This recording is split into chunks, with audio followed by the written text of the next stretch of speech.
çıkak, da geliş bahar. Sevgilimse ya çıkak, da geliş bahar. Gül açtın kalbimizi, en şirin arzuları. Gül açtın kalbimizi, en şirin arzuları. Anadın arzulara, her zaman Karabağ. Dalışan bir kodalı kar kaman Karabağ. Karabağ can Karabağ. Anadın arzulara, her zaman Karabağ. Dalışan bir kodalı kar kaman Karabağ. Karabağ can Karabağ. Ana yurdum.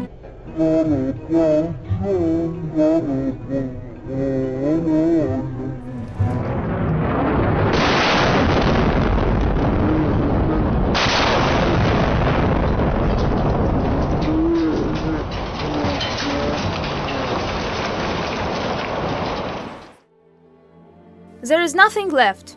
No cities, no villages, no houses, no cemeteries.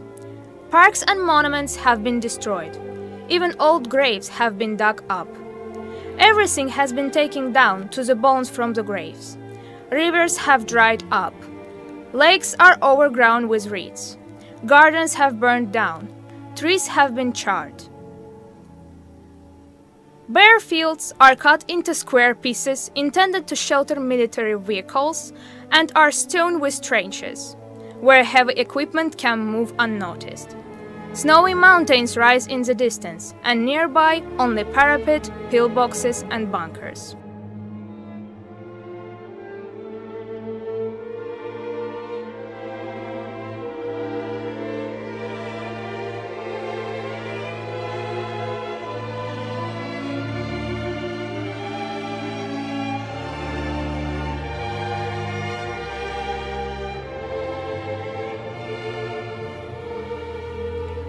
Many of us, media workers in several buses, did not come to Aghdam as journalists.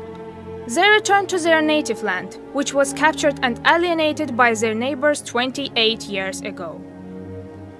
This tragedy happened in July 1993, when the country was in turmoil. Units of the Azerbaijani army rushed to Baku to restore order.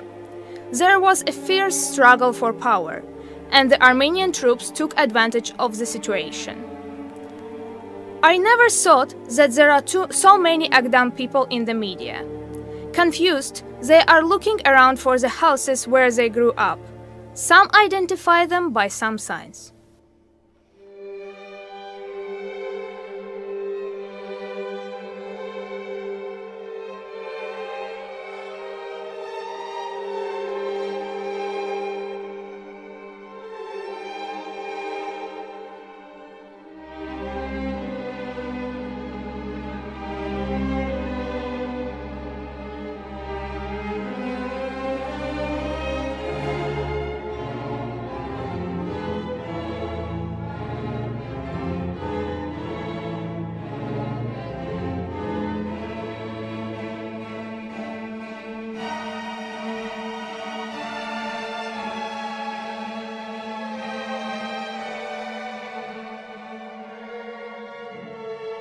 But no one is allowed there. There are only ruins above and mines under the ground. We are forbidden to go beyond the red flags, to cross the striped ribbons. Death lurked there.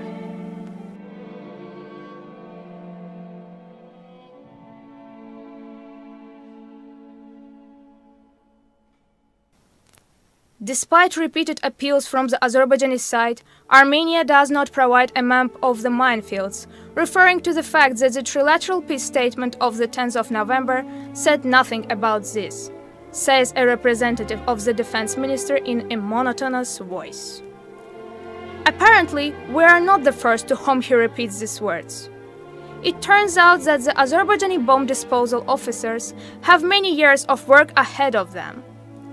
We saw how they move across the field. To say step by step would be a great exaggeration.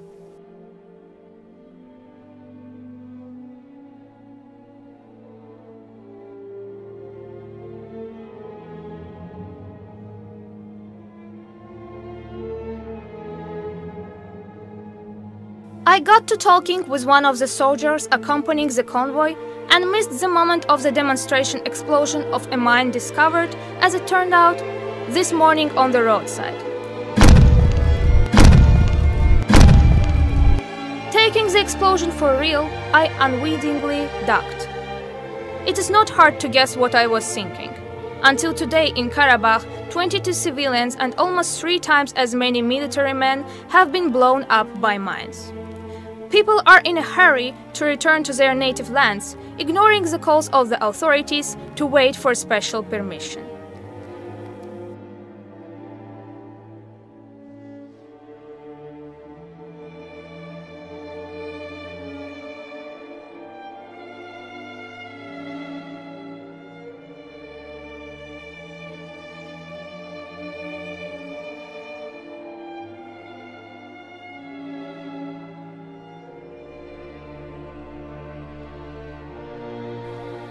The picture that opens to the eye from this place is capable of shattering a person's faith in common sense and changing psychology in relation to time and space.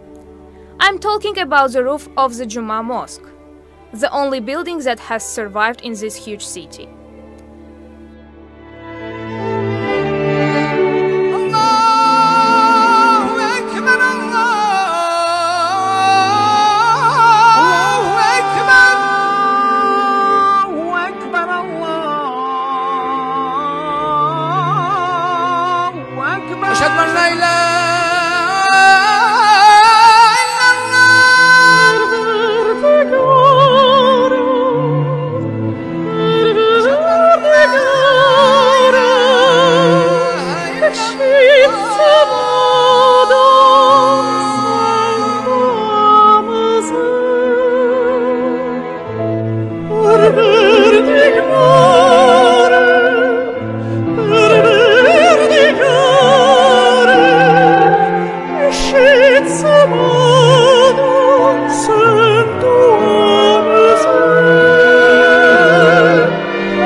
Aghdam was not destroyed by the war.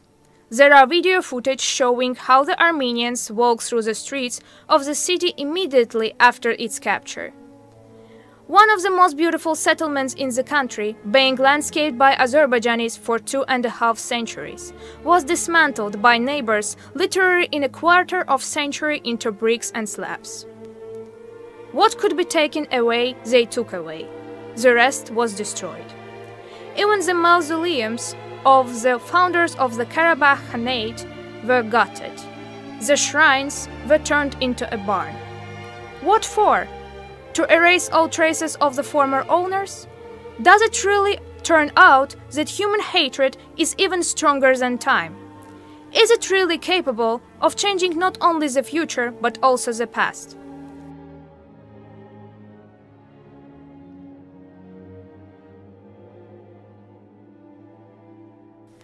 Working in Azerinform, then in the use of Azerbaijan, in the 1980s, I often went to Karabakh on business trips, usually via Aghdam. I loved this city, drowning in gardens, musical, tasty, and dynamic. Everything that could not be bought in Baku or even in Moscow could be found at the Aghdam Bazaar. Then, during the years of occupation, I visited Karabakh twice. I traveled on media projects through Lachin or Berdzor, Shusha or Shushi, and Hankendi or Stepanakert. The Armenians renamed all Azerbaijani cities that came under their control, even those destroyed to the ground, practically non-existent. Fizuli was renamed Varanda, Jabrail Jrakan, Aghdam Akna. So I dreamt of getting into this Akna to see what remained of the old Aghdam. But it didn't work. The local authorities didn't allow it. And now I look at the city of my dreams from the minaret of the mosque and think, if it were up to me, I would have invited Armenian colleagues to come with us to Aghdam. Let them see the installation of hell created by the hands of their compatriots. Maybe they will also want to evaluate the time and the space around us differently.